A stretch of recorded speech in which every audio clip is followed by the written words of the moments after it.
বিশ্বের সবথেকে উঁচু স্ট্যাচু অব ইউনিটি। যদি যাবার প্ল্যান করছেন তাহলে এটাই একমাত্র ভিডিও যেটা আপনি চাইছেন।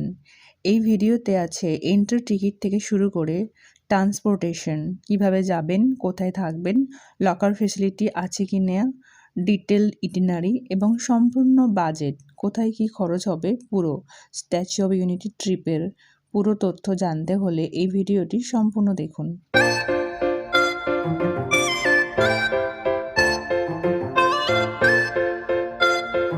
वाह मस्त।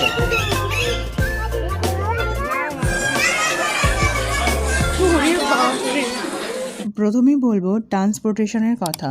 এই স্ট্যাচু অব ইউনিটি আছে গুজরাটে, যেখানে যাবার মাল্টিপল ওয়ে আছে। যদি প্লেনে যেতে চান তাহলে নিয়ারেস্ট এয়ারপোর্ট বরোদা, যেখান থেকে বাই বাস বা ক্যাবে করে আপনি স্ট্যাচু অব ইউনিটি পর্যন্ত যেতে পারেন। বাই বাস গুজরাটের মেজর সিটি থেকে একতানগর পর্যন্ত বাস যায়। আর সবথেকে সস্তায় budget friendly and safely option হলো বাই ট্রেন, যার জন্য নিয়ারেস্ট রেল স্টেশন হলো একতানগর কেওয়াড়িয়া। এখানে স্টেশন থেকে স্ট্যাচু অব ইউনিটি পর্যন্ত যাবার জন্য বাস আছে। বাস আপনি পেয়ে যাবেন, আপনি ডাইরেক্টলি স্ট্যাচু অব ইউনিটি পর্যন্ত যেতে পারেন, তাও আবার ফ্রি অফ কস্টে, কোনো টাকা লাগবে না। 15 মিনিট অন্তর অন্তর এখানে বাস থাকে এবং বাসের সংখ্যা অনেক থাকে, অনেক অ্যাভেলেবেল থাকে, তো আপনার কোনো প্রবলেম হবে না। আপনি চাইলে অটোতেও যেতে পারেন, যেটাতে আপনাকে নিজের পে করে যেতে হবে। বাট বাসের কোনো তাড়াহুড়ো করবেন না, বাস অ্যাভেলেবেল থাকে। যদি ভিড় থাকে তো দাঁড়িয়ে যান, একটু পরে আবার বাস আসবে। খুব ইজিলি এসি বাস আপনাকে যেখানে যেখানে আপনি যেতে চান প্রত্যেকটা পয়েন্টে, প্রত্যেকটা স্টপেজে আপনাকে নামিয়ে দেবে, কোনো প্রবলেম হবে না। যদি আপনি প্রাইভেট গাড়িতে যান তাহলে একটু খেয়াল রাখবেন, প্রাইভেট গাড়িগুলো একটা পয়েন্টের পর আর অ্যালাউ করে না। শ্রেষ্ঠ ভবন পর্যন্ত প্রাইভেট গাড়িগুলোকে অ্যালাউ করে। ওখানে পার্কিং আছে, আপনি ওখানে পার্কিং করতে পারবেন, যেখানে ফোর হুইলারের রুপিস লাগে 50 রুপিস মতো। তবে ওখান থেকে আপনি বাস পেয়ে যাবেন বাকি সাইট সিন পয়েন্টগুলো এক্সপ্লোর করার জন্য, যেটা ফ্রি অফ কস্ট। তাছাড়া আপনি অটো বা ক্যাব করেও সব পয়েন্ট এক্সপ্লোর করতে পারেন, যেগুলোতে আপনাকে টাকা পেড করতে হবে। আমি সাজেস্ট করব আপনি বাসে করেই সমস্ত পয়েন্ট এক্সপ্লোর করুন। বাস সবসময় অ্যাভেলেবেল থাকে। हेलो, थोड़ा ध्यान दीजिएगा। स्टैचू ऑफ यूनिटी के टिकट के बारे में थोड़ी इंफॉर्मेशन देनी है। स्टैचू ऑफ यूनिटी विजिट करने के लिए অলমোস্ট সব পয়েন্টে বাস যায় এবং বাস থেকে একটা সুন্দর এক্সপিরিয়েন্সও পাওয়া যায়। এখানে আপনি একতানগর থেকে নেমে যদি কোনো বাইক বা কার ভাড়া নিতে চান, এখানে কিন্তু কোনো কার বা বাইক ভাড়া পাওয়া যায় না। স্ট্যাচু অব ইউনিটিতে যেখানে আপনি বাস থেকে নামবেন সেখানে অনেক ছোট ছোট এইরকম খাবার স্টল আছে, চাইলে আপনি কিছু খেয়ে নিতে পারেন, কারণ ভিতরে খাবার নিয়ে যাওয়ার কোনো অ্যালাউ নেই। তো এখানে বাসগুলো নামিয়ে দেবে, সামনে স্টলগুলো আছে, স্টলের দামগুলো আমি দিয়ে দিচ্ছি, যদি জানতে চান পজ করে ভিডিও দেখে নিতে পারেন। আর বাস থেকে নেমেই আপনি বাস স্ট্যান্ডেই টিকিট কাউন্টার এবং লকার রুম পেয়ে যাবেন। তাই যারা একদিনের জন্য এখানে আসবেন তারা লকার রুমে সব লাগেজ রেখে ঘুরতে পারেন। এগুলো স্ট্যাচু অব ইউনিটির পিঙ্ক ট্যাক্সি। এগুলো সাধারণত ওমেন ড্রাইভার থাকে এবং এগুলো ওখানকার স্থানীয় ট্রাইবাল ওমেনদের এমপ্লয়মেন্টের জন্য এগুলো করা হয়েছে। এখন বলি টিকিট কাউন্টারের কথা। এখানে অফলাইনেও টিকিট কাটতে পারেন, কিন্তু এখানে ক্যাশ বা ইউপিআই ইউজ হয় না, অনলি কার্ডে পেমেন্ট করতে পারবেন। উইকেন্ডে খুব ভিড় থাকে, তাই অফলাইন টিকিট পাওয়া মুশকিল হয়ে যায়, তাই অনলাইনে টিকিট কেটে নিতে পারেন। প্রথমে আছে 150 টাকার টিকিট, যেগুলো অ্যাডাল্টদের জন্য 150 এবং চাইল্ডদের জন্য 90 রুপিস। যেখানে আপনি audio visual gallery, exhibition, valley of flowers, Sardar Sarovar dam view point, projection mapping and bus service এগুলো সব পেয়ে যাবেন। কিন্তু এই টিকিটে ভিউইং গ্যালারি যাবার অ্যাক্সেস দেয় না। স্ট্যাচু অফ ইউনিটির ভিউইং গ্যালারি যাওয়ার জন্য 380 টাকার একটা টিকিট আছে, যেটা অ্যাডাল্টদের, আর চাইল্ডে 230 টাকা। এটার টাইমিং আছে 8টা থেকে 6টা, সকাল 8টা থেকে সন্ধ্যে 6টা পর্যন্ত। স্ট্যাচু অফ ইউনিটি আগে বললাম, তার সঙ্গে ইনক্লুডিং ভিউইং গ্যালারি, যেটা হচ্ছে স্ট্যাচু অফ ইউনিটির চেস্ট লেভেল পর্যন্ত। আপনাকে লিফটে করে নিয়ে যাবে ওপরে চেস্ট লেভেল পর্যন্ত, ওখান থেকে আপনি পুরো ভিউটা দেখতে পারবেন। এছাড়া আরেকটা টিকিট আছে, যেটা হলো 1,030 টাকার টিকিট, 1030 রুপিস। এই টিকিটে আপনি এক্সপ্রেস এন্ট্রি নিতে পারবেন, মানে সবগুলো যা যা বললাম সবগুলো দেখতে পারবেন, এবং তার সাথে এক্সপ্রেস এন্ট্রি মানে আপনাকে কোনো লাইন দিতে হবে না। এখানে কিছু প্লেস আছে যেমন valley of flowers, Sardar Sarovar dam view point, এগুলোতে কোনো টিকিট লাগে না, আপনি চাইলে প্রথমে ওগুলো ঘুরে আসতে পারেন। এবার বলি অ্যাকোমোডেশনের কথা। যদি কেউ আপনারা ওখানে রাতে থাকতে চান তাহলে ওই স্টেশনের কাছে, একতানগর স্টেশনের কাছে 1000 থেকে 2000-এর মধ্যে ভালো রুম পেয়ে যাবেন। অনেক হোমস্টে আছে, শ্রীরাম হোমস্টে। বন্ধুরা, এটা হলো ওয়ার্ল্ড টলেস্ট স্ট্যাচু, পৃথিবীর সবথেকে লম্বা স্ট্যাচু সর্দার বল্লভভাই প্যাটেলজির, যাকে লৌহ মানব বা আয়রন ম্যান বলা হতো। তিনি ছিলেন ভারতের প্রথম স্বরাষ্ট্রমন্ত্রী। ভারতের যখন রাষ্ট্র গঠনের ক্ষেত্রে তার বিরাট অবদান ছিল। ভারতকে ঐক্যবদ্ধ করেছিলেন বলে এই মূর্তির নাম ঐক্যের মূর্তি বা statue of unity. Statue of ইউনিটির এন্ট্রি গেটের পরে এই গাড়িগুলো আছে, এই ব্যাটারি চালিত গাড়িগুলো আপনাকে স্ট্যাচু অব ইউনিটির পাদদেশ পর্যন্ত নিয়ে যাবে। এগুলো খুব ফ্রি অফ কস্টে, এবং যদি কেউ হাঁটতে না পারেন বা বয়স্ক হন তাহলে এখানে হুইল চেয়ারের ব্যবস্থাও আছে। 2013 সাল থেকে ভারতের কৃষকদের কাছ থেকে যেগুলো ব্যবহার হয় না সেই কৃষিজ যন্ত্রপাতিগুলো সংগ্রহ করার প্রকল্প নেওয়া হয়। মোট 36টি কালেকশন সেন্টার স্থাপন করা হয়েছিল সারা দেশ জুড়ে। শোনা যায় সারা ভারত জুড়ে প্রায় 5 লাখ কৃষক তাদের অব্যবহৃত যন্ত্রপাতি দান করেছিলেন। তার থেকে যে লোহা পাওয়া গিয়েছিল সেই লোহা দিয়েই এই প্রজেক্টে কাজে লাগানো হয়। ওইভাবে সারা দেশ থেকে সংগৃহীত লোহা দিয়ে এই মূর্তি তৈরি করা হয়েছিল বলে সারা ভারতের মানুষ একত্রিত হয়ে এই মূর্তি স্থাপনের সহযোগিতা করেছিলেন। তাই জন্য এই মূর্তির নাম দেওয়া হয় ঐক্যের মূর্তি বা স্ট্যাচু অব ইউনিটি। 2018 সালের 31শে অক্টোবর প্যাটেলজির 143তম বার্থ অ্যানিভার্সারিতে মোদিজি এটি উদ্বোধন করেন। এটি L&T কোম্পানির তত্ত্বাবধানে বানানো হয়েছিল। এই স্ট্যাচুটির হাইট হলো 182 মিটার, যেটা কিনা স্ট্যাচু অব লিবার্টির অলমোস্ট ডবল হাইটের, যেটা ইউএসএতে আছে। এই স্ট্যাচু অব ইউনিটির আগে ছিল চায়নার স্প্রিং বুদ্ধার মূর্তি, যেটা 153 মিটার। এখন সবথেকে ওয়ার্ল্ডের টলেস্ট স্ট্যাচু হচ্ছে আমাদের Sardar Vallabhbhai প্যাটেলজির statue of unity. এই স্ট্যাচুটি বানাতে টোটাল 46 মান্থ লেগেছিল। আপনি গাড়ি থেকে নেমে স্ট্যাচু অব ইউনিটির পাদদেশে যখন পৌঁছে যাবেন, আপনি প্রথমে এক্সিবিশন গ্যালারি ভিজিট করতে পারেন, যেটা আছে গ্রাউন্ড ফ্লোরেই। আপনি এক্সিবিশন গ্যালারিতে ঢুকে প্রথমেই এটা দেখতে পাবেন, এখানে পুরো হাইটটা দেয়া আছে। এখানে এক্সিবিশন হলে সর্দারজির ফেসের রেপ্লিকা রাখা আছে। অ্যাকচুয়াল ফেসে যেমন হয় তার পুরো ডিটেলসে সুন্দরভাবে ফেস তৈরি করা আছে। এখানে স্ট্যাচুটা কিভাবে বানানো হয়েছিল, তার মেকিং হিস্ট্রি, এবং কী করে সে সময় উনি দেশকে ঐক্যবদ্ধ করেছিলেন সেই সম্বন্ধে অনেক কিছু গল্প, স্টোরি আছে। আপনারা টাইম নিয়ে এগুলো দেখতে পারেন।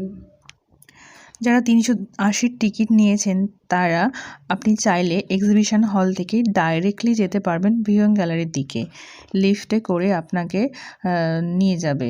এই দুটো লিফট আছে, যে দুটো স্ট্যাচুর দুটো পায়ে ইনস্টল করা আছে। এটা অনেকটা পাওয়ারফুল লিফট, যেটা 30 থেকে 40 সেকেন্ডের মধ্যে 40 ফ্লোরে আপনাকে পৌঁছে দেবে, যেটা স্ট্যাচু অব ইউনিটির চেস্ট লেভেল। মানে ভিউইং গ্যালারি পজিশনটা পুরো মেন স্ট্যাচুর বুকের কাছে, যেখান থেকে নর্মদা নদী আর সর্দার সরোবর ড্যামের প্যানোরামিক ভিউ দেখা যায়, যা ভীষণ সুন্দর। সর্দার বল্লভভাই প্যাটেলজির স্বপ্ন ছিল এই ড্যাম বানানো, কিন্তু তার সেই স্বপ্ন আনফর্চুনেটলি অপূর্ণ থেকে যায়। কিন্তু পরে যখন এই ড্যাম বানানো হলো তখন সিদ্ধান্ত নেওয়া হয় যে এই ড্যামের কাছে তার মূর্তি বা স্ট্যাচু বানানো হবে, যাতে তিনি নিজের চোখে নিজের স্বপ্ন পূরণ দেখতে পারেন। এটা অ্যাকচুয়ালি ভিউইং গ্যালারির পিছনের দিকে। এটা থেকে বোঝা যায় কিভাবে এই এত বড় স্ট্যাচুটা দাঁড়িয়ে আছে। ইঞ্জিনিয়ারদের সৃষ্টি অ্যাকচুয়ালি, কিভাবে এত বিশাল বড় মূর্তিটা দাঁড়িয়ে আছে। মন্ডে এখানে পুরো বন্ধ থাকে, ক্লোজ থাকে, তো আপনারা যদি যান মন্ডেটা অ্যাভয়েড করেই যাবেন।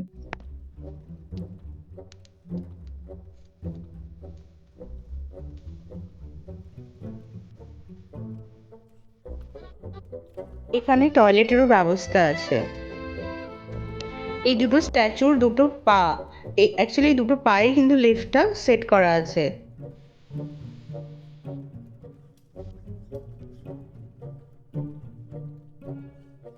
partition. He also had communication networks like telephone and telegraph lines extended into ওগুলো চেঞ্জ করো, ভিডিওটা হবে। this infrastructure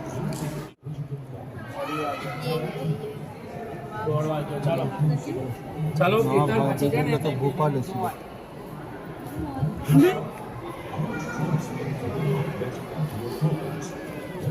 Just to understand. ওটা আমি বলে দিচ্ছি বাবা।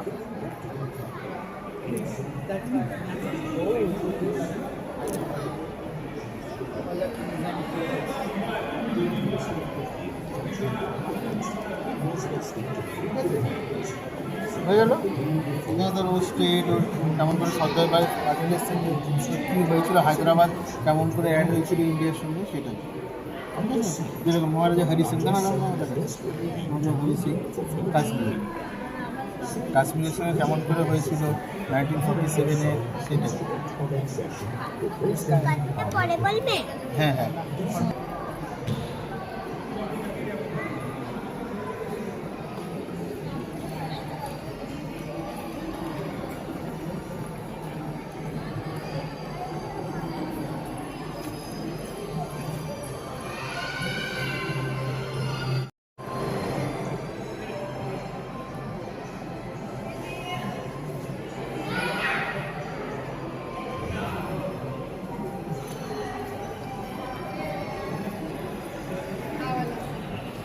Unity India, unit time India.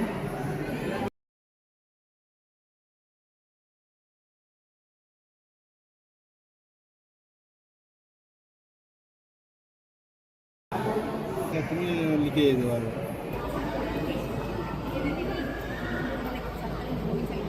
আমি ঠিক নেক্সট করবে তো দারুণ কাজ।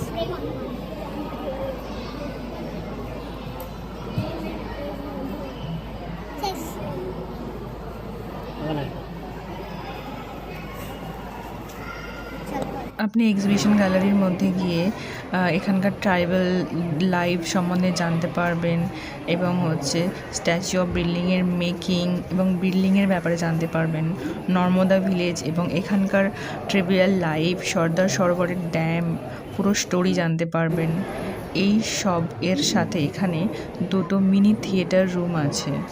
এই মিনি থিয়েটার রুমে 6 থেকে 7 মিনিটের একটা শর্ট ভিডিও আছে, যেখানে আপনি সর্দার সরোবরের মেকিং হিস্ট্রি জানতে পারবেন এবং সর্দার বল্লভভাই প্যাটেলজির ব্যাপারে জানতে পারবেন।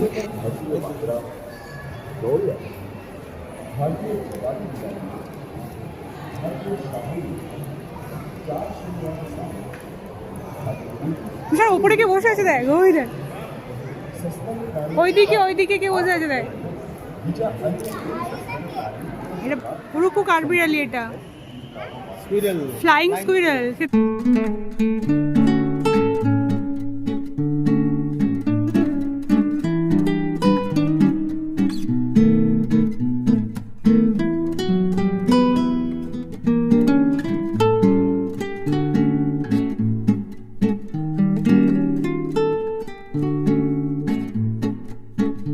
চেঞ্জ কর, ব্যাক কর। নেক্সট না, হোমটা দেন, হোমটা home.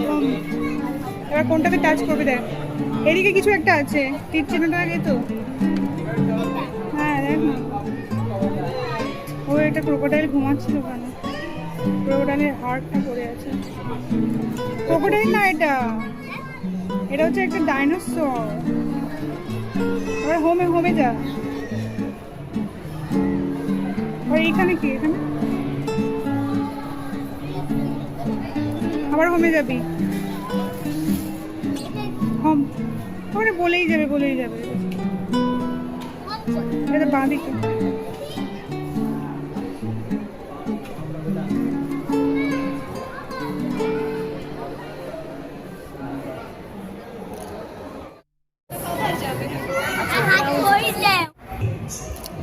of pleasure. And the Iron Man of India, Sardar Brigadiers, 5th largest river. country into a giver of life. In 1946, Sardar Patel envisioned a ঈশান সামনে গিয়ে বস, দেখতে পাই ভালো। country project to harness the benefits of the Narmada to irrigate 75% of the water-stressed land around the river and bring light to the farm-efficient areas of Gujarat, Madhya Pradesh and Maharashtra. His long-cherished dream, the Sardar Sarovar Dam, and consequently benefiting people, goes back to the time when he was the Chief Minister of Gujarat. He undertook a fast continuously for that stands tall as a triumph over geological fault lines, river diversions, and water shortages in thousands of meaningful steel will work to plant the fault line.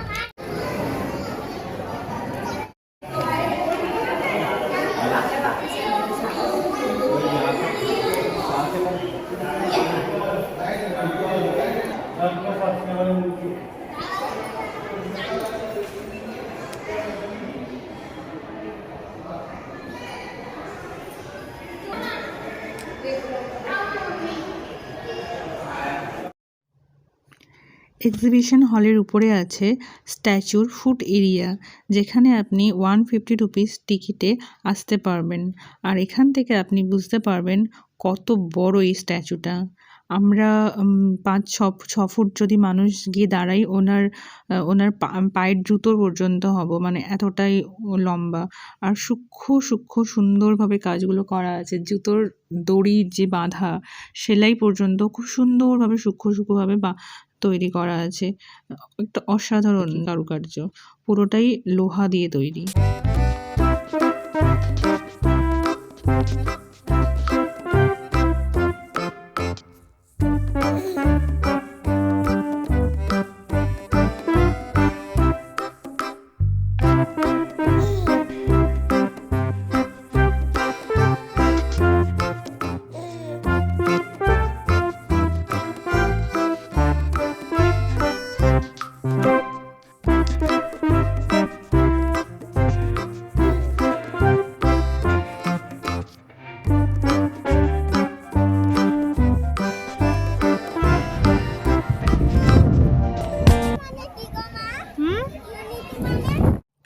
এখান থেকে বেরিয়ে আপনি যদি ওই electric গাড়িগুলো নাও পান, এখান থেকে অটোমেটিক ওয়াকওয়ে আছে, যেগুলো এয়ারপোর্টে থাকে সেরকম। একটু স্পিডটা একটু কম, বাট আপনি এগুলোতেও দাঁড়িয়ে যেতে পারবেন, চাইলে এর উপর হেঁটেও যেতে পারবেন।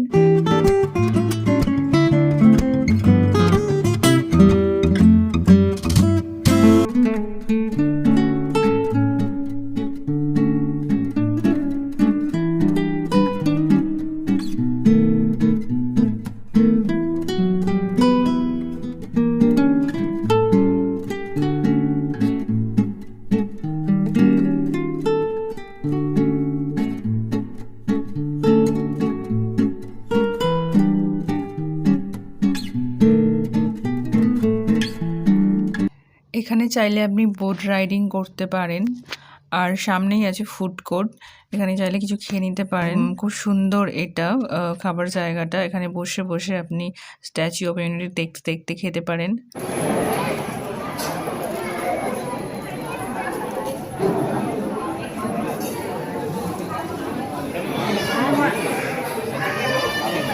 কি খাবে?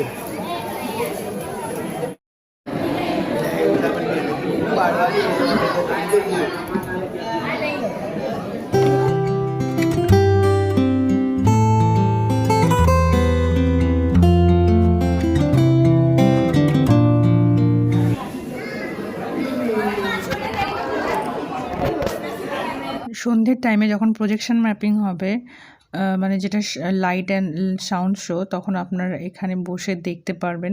এখানে বসে দেখার জন্য বোধহয় একটা আলাদা টিকিট লাগে, আর বাইরে থেকেও দেখা যায়। টোটাল 3টে জায়গা থেকে দেখা যায়। বাইরে থেকে দেখলে কোনো এক্সট্রা টিকিট লাগে না। এখানে লাঞ্চ সেরে নিয়ে আপনারা বাকি ভিউ পয়েন্টগুলো দেখতে পারেন। চিড়িয়াখানা আছে, খুব জু, যেটা ওখানে অসাধারণ সুন্দর সুন্দর প্রাণী আছে। এছাড়াও আরও অনেক কিছু আছে, যেমন ড্যাম আছে, লাইভ ময়ূরের ডাক এই প্রথম শুনলাম। একটা অসাধারণ সুন্দর অনুভূতি। এই চিড়িয়াখানার আরও অনেক জন্তু জানোয়ার আছে, সেটা একটা ভিডিওতে দেখানো পসিবল না। তো আরেকটা নতুন ভিডিও আমি দেব, যেটাতে শুধু জুর যা কী জন্তু জানোয়ার আছে সেগুলো নিয়ে আপনারা দেখবেন। ভিডিওটা অসাধারণ সুন্দর হবে। সব সাইট দেখার পর আপনারা এখানে প্রজেকশন ম্যাপিংয়ের জন্য দেখতে আসতে পারেন। এর টিকিট লাগে না, 150 বা 380 বা 1030 যে কোনো টিকিটের সঙ্গেই এটা ইনক্লুডিং থাকে। আর অনলাইন টিকিট কাটলে প্রজেকশন ম্যাপিংটা অপশান আছে, ওটা অপশানটা আপনারা টিক করে নেবেন। 3টে জায়গা থেকেই প্রজেকশন ম্যাপিং দেখা যায়, স্ট্যাচু অফ ইউনিটির ক্যাম্পাস গ্রাউন্ড থেকে, হেলিপ্যাড এরিয়া থেকে, আর থার্ড হলো এই বাস বে থেকে। ক্যাম্পাস গ্রাউন্ড হলো ফুড কোর্টের সামনে যে জায়গাটা দেখালাম তখন সেই জায়গাটা। আর হেলিপ্যাডের জন্য আপনাকে বাস নিতে হবে, আর বাস বেটা হলো স্ট্যাচু অফ ইউনিটির বাইরে, যেখানে বাস দাঁড়ায় বা যেখানে আপনাকে নামিয়ে দিয়েছিল ফার্স্ট টাইম সেখানেই। প্রজেকশন ম্যাপিংটা হলো একটা লাইট অ্যান্ড সাউন্ড শো হয়, 7টা থেকে শুরু হয়। এর এন্ট্রি হচ্ছে 6টার সময়, 30 থেকে 45 মিনিটে এই শোটা হয়। এটাকে লেজার লাইট দিয়ে খুব সুন্দরভাবে আমাদের পুরনো ইতিহাসটাকে দেখানো হয় এই স্ট্যাচু অফ ইউনিটির ওপর লাইট ফেলে। প্রজেকশন ম্যাপিংয়ের পরে আবার বাস আপনাকে স্টেশন পর্যন্ত নামিয়ে দিয়ে যাবে। যদি ভিডিও ভালো লাগে লাইক করে সাবস্ক্রাইব করে দেবেন, আর যদি কোনো ডাউট থাকে অবশ্যই কমেন্ট বক্সে জানাবেন। আর খুব তাড়াতাড়ি দেখা হচ্ছে নতুন একটা ভিডিওর সাথে। আপনাকে অনেক ধন্যবাদ।